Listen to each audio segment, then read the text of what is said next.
everybody. So why should you consider entrepreneurship? That's what we're here to talk about today.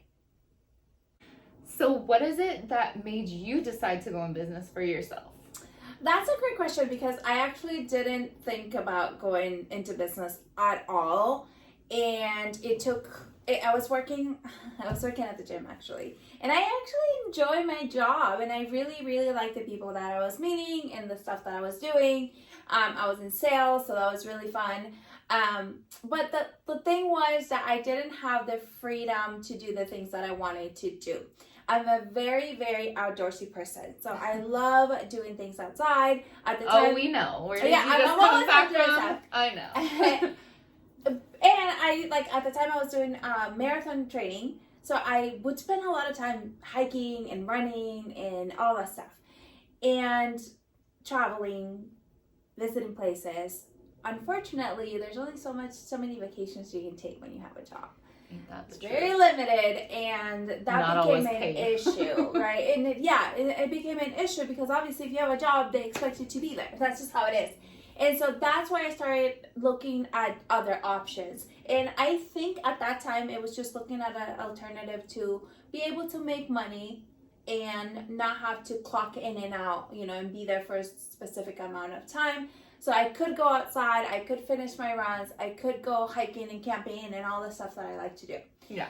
So that's really the reason why. And no shame on people that have jobs. Right. If you love your job and if you're really happy and it fulfills you, there is no need to follow the internet gurus or voices that talk about entrepreneurship because you're happy and that's what really matters. I was happy being outside and not being in an office, so I had to make changes. Adjust. Does that make sense? Yeah, so like a 15-minute break around the block, walk around the block wouldn't suffice for you. No, exactly. You need to go on a 3-hour hike at Yosemite like you just did. Exactly. I needed more. a whole, 4 days. Yeah, and I get that, and it's funny you say that because I can completely relate, and something that's funny about us is we both worked in the gym industry, right. both were finance. How interesting, right? And here we are, we ended up together. But I had a similar experience, not so much the traveling part, but, I started at the gym, front desk, moved my way up to manager at 23, then regional at 24, and I started, I started realizing, I hit the goals I set for myself. What's my next goal, though? Mm-hmm. And it wasn't until then that I looked at, where could I take this thing? Where's the furthest point I can go, right, in the whole industry? And I said, I could own a gym, or I could be a CEO of this gym that I'm at. Sure. And I really didn't want that because I had to take a look, kind of like what you were saying, like what makes you happy. And what I was in, it wasn't really a big passion of mine, to be honest. The people and developing them, sure, I liked that. And even more so, I loved helping people better their lives. So that client face-to-face interaction, I loved that, or over the phone. And I was a really good producer. Mm-hmm. I was making more than the managers when I was in membership before management.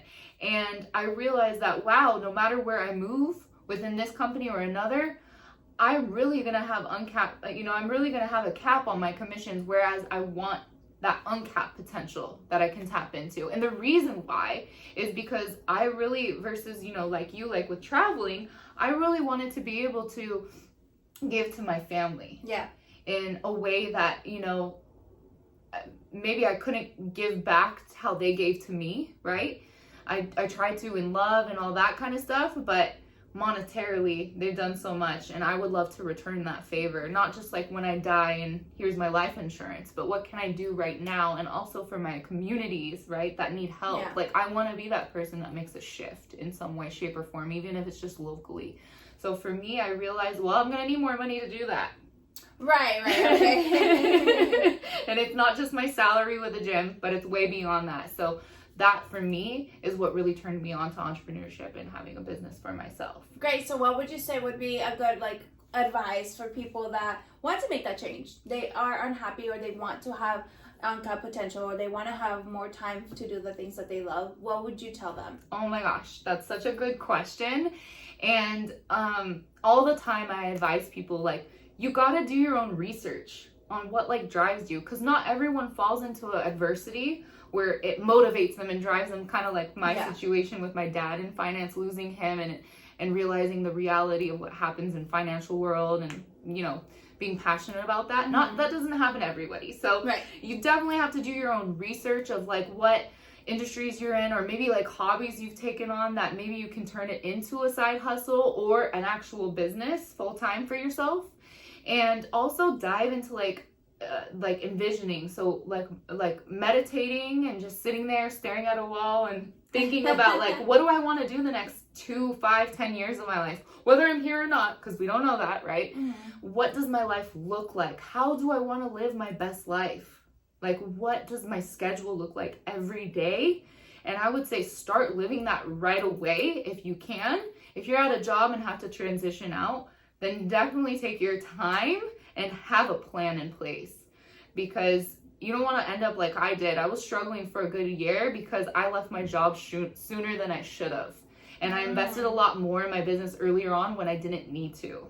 So, but how about you? What would you advise someone? Well, for me, I think the number one thing is do something you enjoy doing. Do something you love. The reason I love financial services it's because I love teaching people about money, teaching concepts where they can succeed, whether they go in entrepreneurship or they keep a job or whatever it is that people do, they can still have wealth.